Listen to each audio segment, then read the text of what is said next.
What is going on, guys? MMA Island team, we got the fight picks, and we are back with UFC 256. Man, banger. It feels like yesterday that this fight was even announced, and now we're seeing it this weekend. Tony Ferguson taking on Charles Oliveira.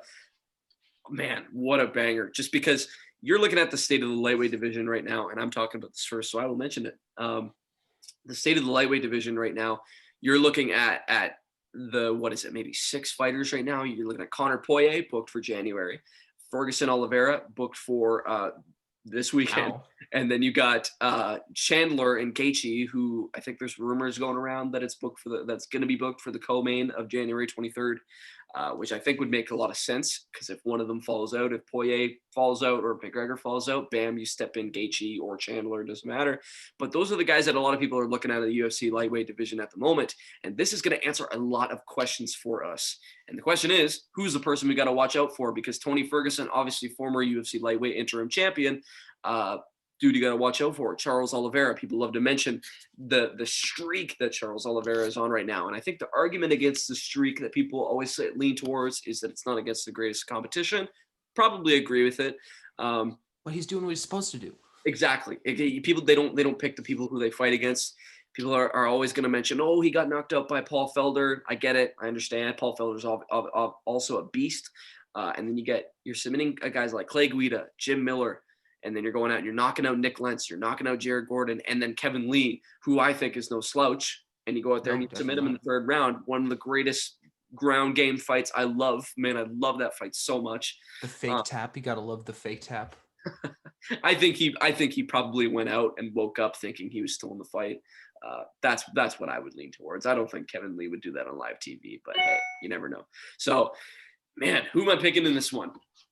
I think when I first thought about this fight, I'm like, man, Tony Ferguson, that dude's an animal. That dude's going to go out there, whoom, whoom, whoom, whoom, get those elbows flowing. But then I remembered you're going up against Charles Oliveira, and I get it. Charles Oliveira knocked out 4 times. And then obviously you had the esophagus injury against Max Holloway is what it's listed as. And then you get the submissions. He's been submitted 3 times throughout his career. But, man, I just think the streak he's on right now. Obviously, we saw Charles Oliveira fight a little bit at featherweight as well. I don't know, man. I got to go with Charles Oliveira. I just think that you're looking at the differences in I want to let Zach talk about it. What's hyping you up right now? Me picking Charles Oliveira. Yes, I thought you were picking Tony. Let's go. I'd love to see it. I'm going with Charles Oliveira, man. I just think, and I would not be shocked. This is a low confidence pick for me, I would say. I just think that you're looking at Tony Ferguson, a guy who, and I picked Tony to beat Gaethje, as a lot of people probably did. I did too. I don't know, man. I just think that's something that sticks out in my memory a lot, especially with Tony being up there in age. He's 36 years old. I just think Charles Oliveira is younger and had a little bit more experience. Obviously, probably not against the amount of competition that Ferguson has fought and even beat. But I just think that streak, man. And obviously Tony Ferguson was on an amazing streak too before he lost to Gaethje. He was on a great streak. 12 fights. 12 fight winning. Man, I think Charles Oliveira is the real deal at the lightweight division right now. And I think that this dude showed his striking exchanges are very, very good. And he showed his ground game is very, very good. So I got to go with Charles Oliveira on this one. I would not be shocked if Tony goes out there and does what Tony does. But for me right now, I got to lean towards Charles Oliveira, just the dude who has been more dominant in his fights recently right now, obviously. And I think one thing that I think when I saw Gaethje win, I kind of was like thinking to myself, well, you think about it. Pettis had his moments in the fight, as amazing as the fight was. Pettis had some moments in that fight as well. And then you had the Cowboy fight that was kind of back and forth for the most part up until the last few, I'd say 2 or 3 minutes of the second round. And then obviously got stopped via doctor stoppage.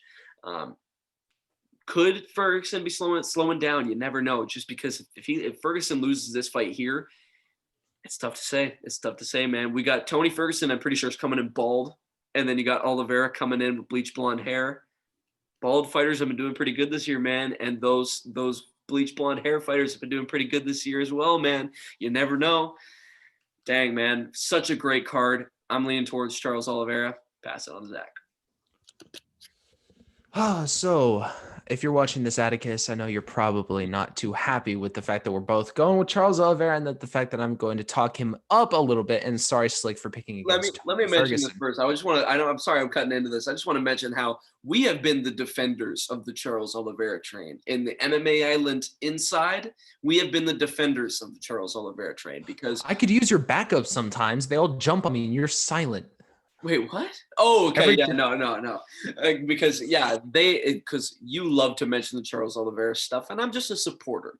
I like to be the supporter, so I don't like to be too dominant. I don't have too many fighters that I'm a crazy big fan of. There's a few dudes, maybe like Yuri Prohaska. I'll admit I'm a little bit of a Connor fan, but I don't know, man. I'm a supporter. I'm a supporter for the most part, but I'm a supporter of the Charles Oliveira train. So again, pass it on to Zach.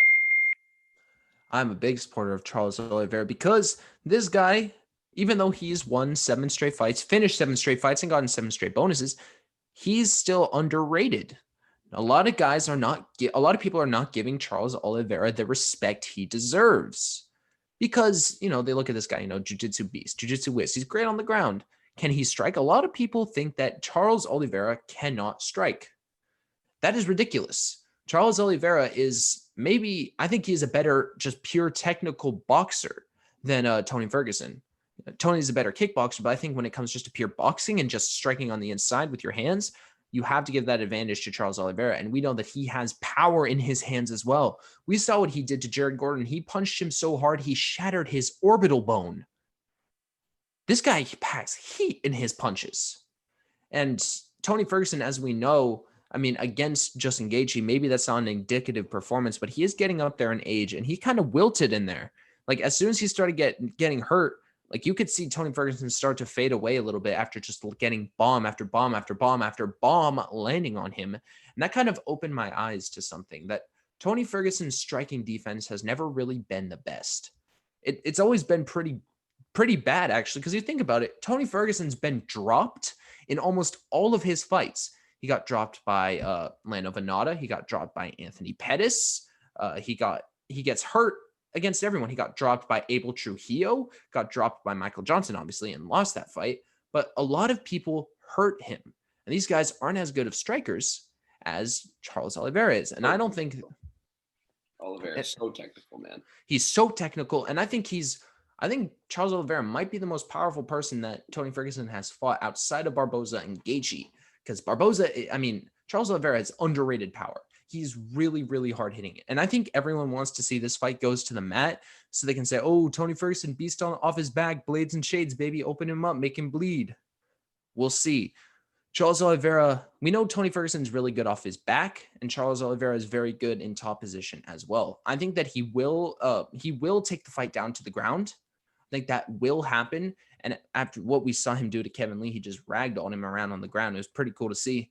This fight is going to be, I think it's really hard to predict because we know that Tony Ferguson's a beast off his back.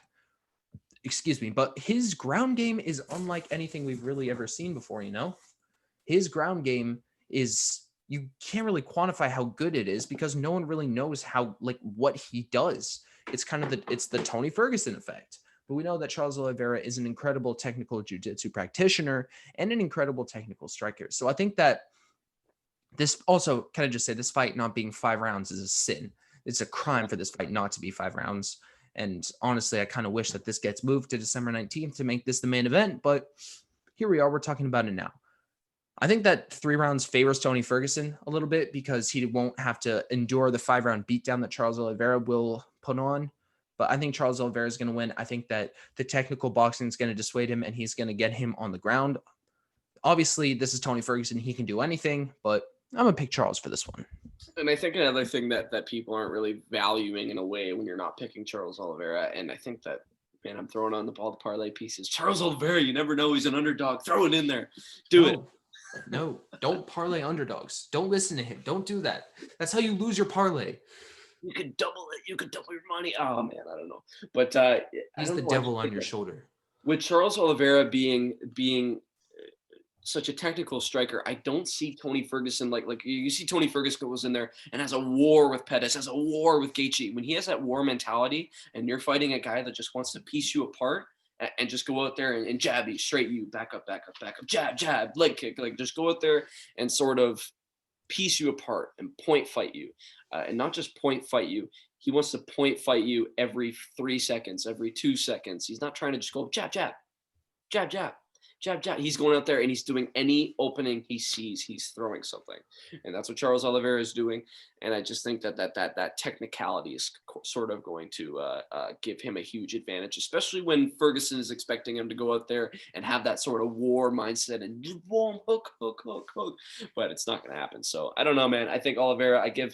One thing I'm excited to see is who's got the ground game advantage. But make sure you guys are letting us know what you guys think in the comments. Super excited to see what you guys think.